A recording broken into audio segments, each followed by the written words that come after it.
Hey guys, Youngblood with you, and in today's journey through the Starmap, we're heading to the closest thing to a college town in space, and that's the Rehtor system.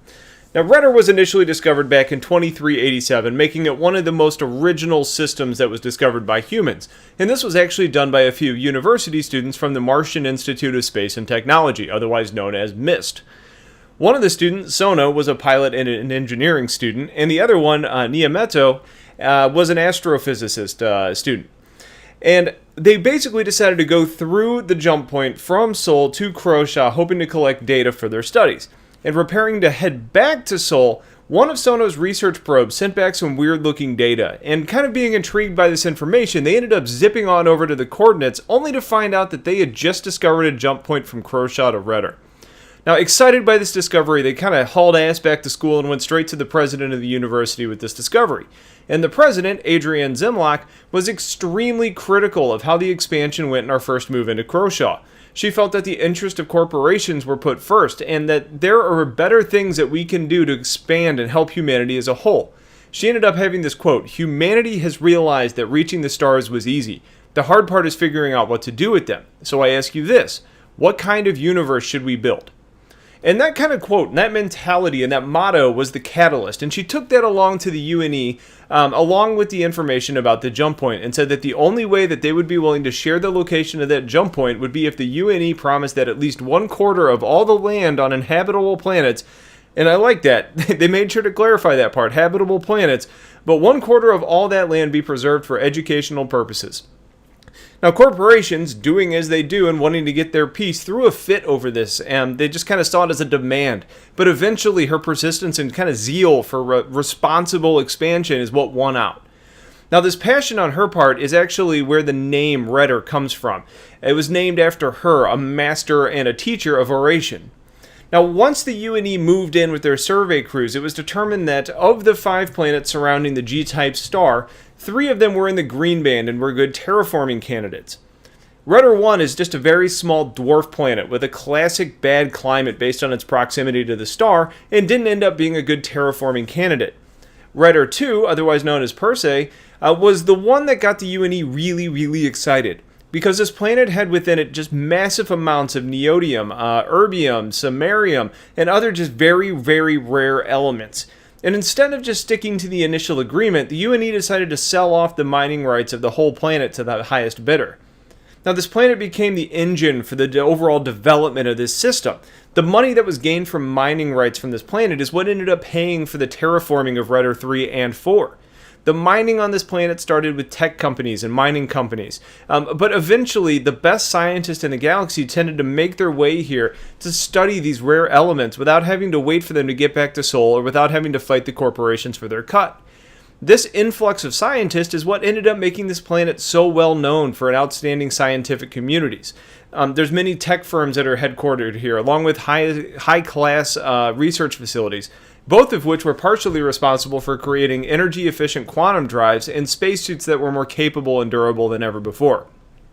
However, based on the scientific and probably military studies that are being done on this planet, a lot of this planet's really been locked down to the public. Rehtor 3 is known as Risei, and is what has become known as one of the greatest examples of a university powerhouse in the galaxy. A place for higher learning and offering all sorts of lines of majors, and it's really starting to gain a reputation now as having a bit of a party atmosphere.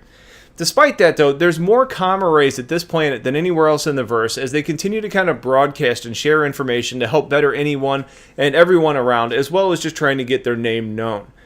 Now, like with many towns, young people tend to be on the cutting edge of trends, which has meant that this is a very relevant place for new cultural upswings that tend to take place, as well as another typical university event, political movements, which sort of made this planet a pain in the ass for those in the UEE government. Now, these movements actually gave the kind of over-the-top Messer regime the idea to have universities embed operatives within the college populations to stay in the know on on various activities that were starting to end up gaining momentum. Now, Rehtor 4 is known as Mentor, and it's on the outermost edge of the green band, and actually has a pretty nasty climate that keeps most people spending their time indoors, probably part of the reason why some of the best schools are located here. It's got less of a party atmosphere, and since most of the population keeps indoors with their noses in their books, it tends to just generate really good students. Also on Mentor is the UEE seed vaults, where they store the genetic information on every plant that has been discovered within the UEE. Sort of a doomsday recovery option. That means the location is a very classified secret that's protected by a higher than normal military presence. Though they do tend to kind of give a wide berth to those at universities because you don't want to really encroach on their study environment. Rehtor 5 is a gas giant, and it is a beautiful gas giant with lots of various colors and massive storms on there. And it's said to really be a nice touristy destination for those that are interested in seeing the site. Or for some of those college kids from Risay that want to come and check this out while on some wacky tobacco. Rehtor, the system as a whole, ends up having jump points to Crotia, Fora, and Idris. So who's going to want to come here? Who's going to make profit here? Well, I think the background and schooling isn't going to have much of an impact in the actual gameplay decisions that we make in the game. So let's kind of look outside that box a little bit. I don't think mining is going to be a real great option either, unless you're going to end up picking up contracts to mine on Rehtor 2, because most of those have been sold off and already wiped out.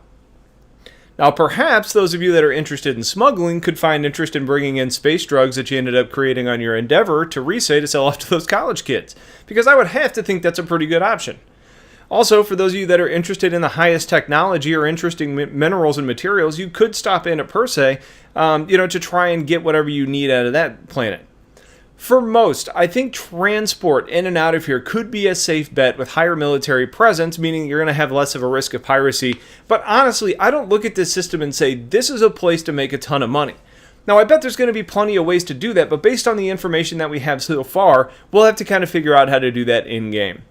So that's pretty much it for Rehtor. If you have questions about this system, let me know. Otherwise, as always, stay tuned for a whole lot more content. I appreciate you guys watching. Have yourselves a wonderful night, and take care.